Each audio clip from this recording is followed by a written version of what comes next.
नमस्कार, कोटपुतली एजुकेशन में आपका हार्दिक स्वागत है। मैं पंकज शेरावत उपस्थित हूँ आपके सामने महत्वपूर्ण जानकारी लेकर। जी हाँ, आज हम बात करेंगे यहाँ पर बीए बीएससी सेमेस्टर फर्स्ट के यहाँ पर इकोनॉमिक्स के पेपर के बारे में। एक आपका है हिंदी लिटरेचर का पेपर है भैया, यहाँ पर आदि काव्य भक्ति काव्य से रिलेटेड, उसके बारे में हम बात करने वाले हैं।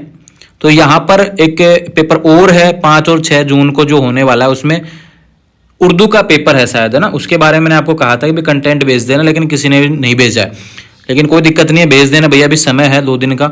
आप भेज देंगे मुझे व्हाट्सएप नंबर जो आपको दिया हुआ है उस पर भेज देना, या फिर इंस्टाग्राम पे भेज देना। 24 घंटे के अंदर आपको मैं टेलीग्राम पर ही वो पेपर भी अवेलेबल करवाऊंगा। बात करेंगे यहाँ पर, देखो हिंदी का तो हिंदी मीडियम में आएगा, और इकोनॉमिक्स का पेपर है जो हिंदी और इंग्लिश दोनों में आपको दे रहा हूँ, ठीक है। बात करते हैं यहाँ पर BA BSc semester first economics का पेपर है, प्रिंसिपल ऑफ माइक्रो इकोनॉमिक्स। तो पहला क्वेश्चन है अर्थशास्त्र की परिभाषा, इसकी विषय सामग्री, प्रकृति में सीमाएं, ठीक है। एक है अर्थव्यवस्था की परिभाषा, अर्थव्यवस्था जो है उसके बारे में आपको बताना है, इसकी समस्याएं हैं और समाधान कैसे किस हिसाब से इसके होते हैं उसके बारे में भी आपको बताना है, ठीक है। इसमें एक क्वेश्चन और बनता है व्यष्टि में समष्टि अर्थशास्त्र।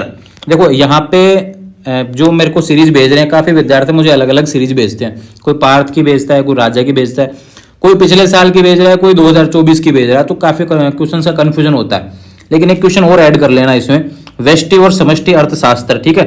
उसके बाद चलते हैं भैया, मांग का नियम क्या है, क्या किसी वस्तु की कीमत बढ़ने से उसकी मांग बढ़ सकती है। ये हिंदी में बता रहा हूं, इंग्लिश में भी बताऊंगा, ठीक है। एक क्वेश्चन है पूर्ति की लोच क्या है, ठीक है। ये मांग की कीमत की लोच होती है ना, उसी तरीके से पूर्ति की लोच क्या है, इसके विभिन्न प्रकारों की व्याख्या क्या है। एक है तटस्थ वक्र रेखाओं की सहायता से कीमत प्रभाव, आय प्रभाव में प्रतिस्थापन प्रभाव की सचित्र व्याख्या करो, ठीक है। एक है उत्पत्ति ह्रास नियम क्या है, इसकी सीमाओं की व्याख्या। एक है भैया पैमाने के प्रतिफल के विषय को विस्तार से समझाइए। एक क्वेश्चन है एकाधिकार को समझाइए, इसके प्रकारों का वर्णन करो।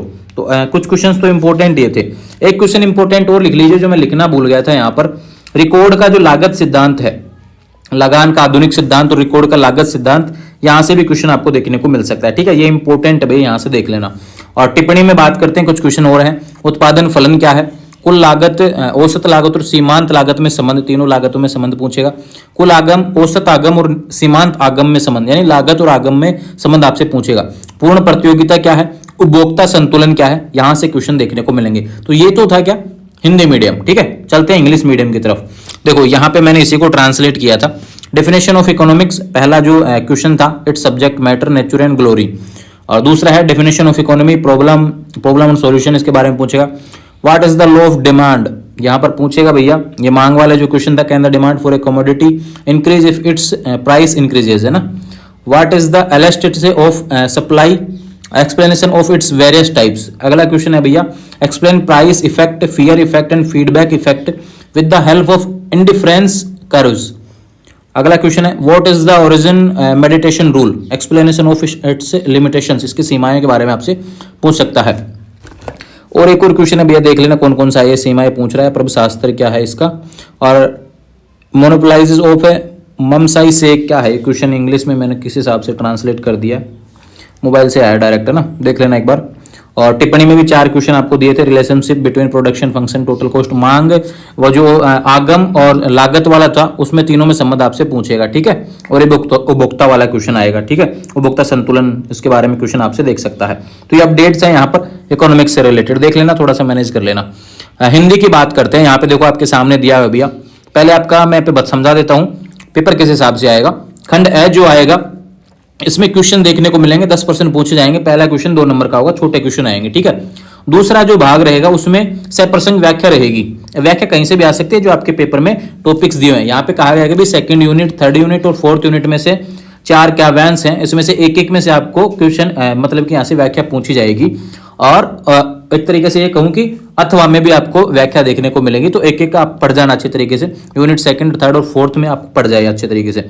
और प्रत्येक प्रश्न 10 अंक का होगा। और तीसरे में बात करूं, 6, 7, 8, 9 निबंधात्मक प्रश्न रहेगा। हर इकाई से क्वेश्चन देखने को मिलेंगे, एक क्वेश्चन 15 नंबर का रहेगा, ठीक है। अब यूनिट फर्स्ट, सेकंड, थर्ड ये हो गई, आप देख लीजिए यहाँ पर सब कुछ आया हुआ है। Unit first, second, third. अब देखो यूनिट फोर्थ में क्या है भैया, सूरदास और रसखान है, 2 मीरा भी है बीच में, 3 इसमें 2 पढ़ लो, 2 में से क्वेश्चन मिल जाएगा। कबीरदास, जायसी, तुलसीदास, यहाँ पे कबीरदास और जायसी पढ़ लेना। तुलसीदास का भी क्वेश्चन तो आ सकता है हालांकि, लेकिन मान लो कि 2 मिल जाएंगे, 2 यूनिट में से, 1 यूनिट में से 2 यूनिट मिल जाएंगे। यहाँ पे इकाई 2 की बात करें तो यहाँ पे भी 3 है। डोला मारू, विद्यापति और नरपति नाल। तो ठीक है, यहाँ पे भी 2 आपको मिल जाएंगे। क्वेश्चंस की बात कर लेते हैं। विद्यापति के काव्य की विशेषताओं पर प्रकाश डालते हुए पृथ्वीराज रासो के साहित्य की प्राथमिकता पर प्रकाश डालो। कबीर निर्गुण भक्ति धारा के सर्वोच्च कवि हैं, स्पष्ट करो। डोला मारूरा दोहा पाठ्यक्रम के निर्धारित अंश के आधार पर मारवणी के विरह का वर्णन करो, इसके काव्य सौंदर्य का वर्णन करो। रस खान रस की खान है, स्पष्ट करो कैसे।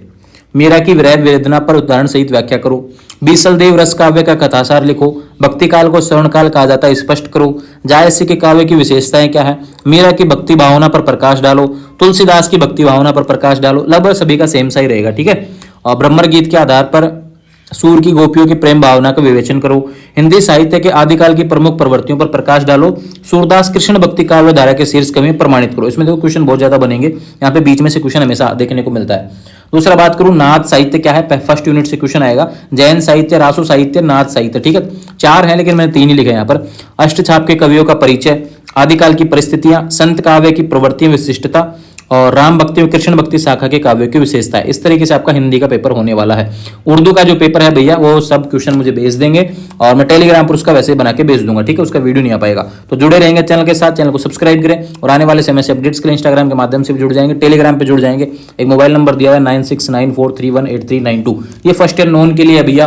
पेपर होने के बाद में यहाँ पर पेपर भेजा करें, नहीं तो आने वाले समय में गैस पेपर आना बंद हो जाएंगे, क्योंकि पिछले कुछ समय में पेपर नहीं भेजे गए काफी विद्यार्थियों के द्वारा, ठीक है। जुड़े रहेंगे चैनल के साथ, चैनल को सब्सक्राइब करें। Thank you.